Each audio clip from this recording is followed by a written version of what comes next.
Hello বন্ধুরা, welcome back to my YouTube channel. তো এটা একটা অন্য ধরনের ভিডিও হতে চলেছে, থাম্বনেলটা দেখি আপনারা বুঝতে পেরে গেছেন। এই ভিডিওগুলো আমি কেন এখন করছি, সত্যি এটা এখন করা উচিত। যাদের যা মতামত, তাদের যদি ইউটিউব চ্যানেল না থাকে তারা কিন্তু পার্সোনালিও সেই মতামতগুলো শেয়ার করতে পারেন, ফেসবুকে করতে পারেন, নিজের প্রোফাইলে করতে পারেন, ইনস্টাগ্রামে করতে পারেন। এগুলো করা উচিত, কারণ এখন সময়টা খুবই কঠিন একটা সময়ের মধ্যে দিয়ে আমরা যাচ্ছি। আমরা সবাই জানি যে 9ই আগস্ট কী ঘটনা ঘটেছে, যেটা খুবই নিন্দনীয় একটা ঘটনা। যে ঘটনার প্রতিবাদ আমাদের বঙ্গে তো হচ্ছেই এবং সারা দেশ জুড়ে হচ্ছে।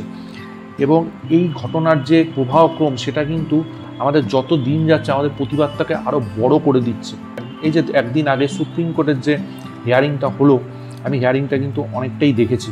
যেটা আমি বুঝলাম, এই হিয়ারিংয়ে কিন্তু অনেক রকম দিক এসছে, তদন্তের দিকেও এসছে, ঠিক আছে। যেটা আমার একটুখানি লেগেছে, সেটা হচ্ছে এই যে ডাক্তারদের কাজে ফেরানোর যে আদেশটা, সেটা সুপ্রিম কোর্ট করেছেন, সেটা একটু আমার খটকা লেগেছে। তবে জুনিয়র ডাক্তাররা কিন্তু এখনও আন্দোলন করছেন, খবরের চ্যানেল দেখে আমি যা বুঝতে পারছি।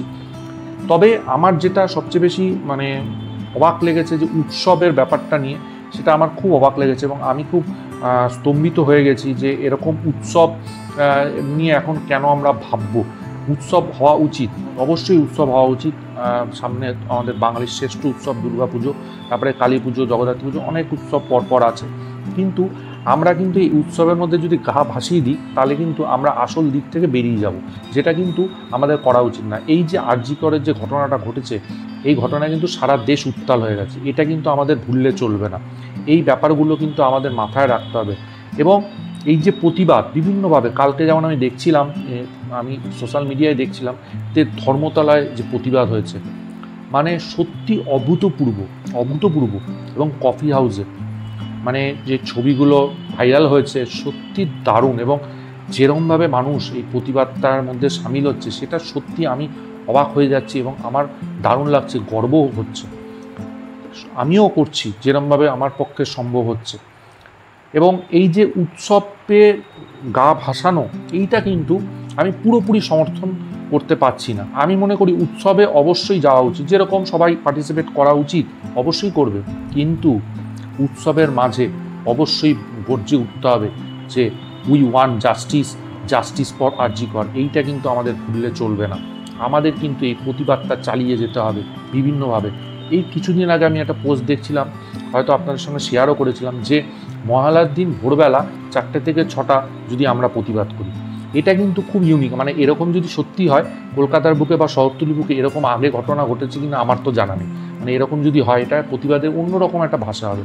প্রতিবাদ মুখর উৎসব হতে চলেছে আমার মনে হয়। এবং আমি এই আরজি কর রিলেটেড যে ভিডিওগুলো করছি, সেই ভিডিওগুলোতে আমি কিন্তু বলেছিলাম এবার পুজোটা অন্যরকম হবে। সত্যি এবার পুজোটা হয়তো অন্যরকম হতে চলেছে।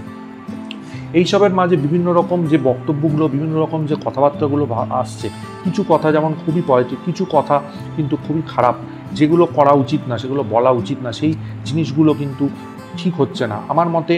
এই প্রতিবাদটা এখন কিন্তু এই যে আন্দোলন এবং এই যে বিচার চাওয়া, এটা কিন্তু এখন মেন ব্যাপার হওয়া উচিত, তারপরে বাকি সব, ঠিক আছে। এইখান থেকে বেরিয়ে গেলে কিন্তু হবে না।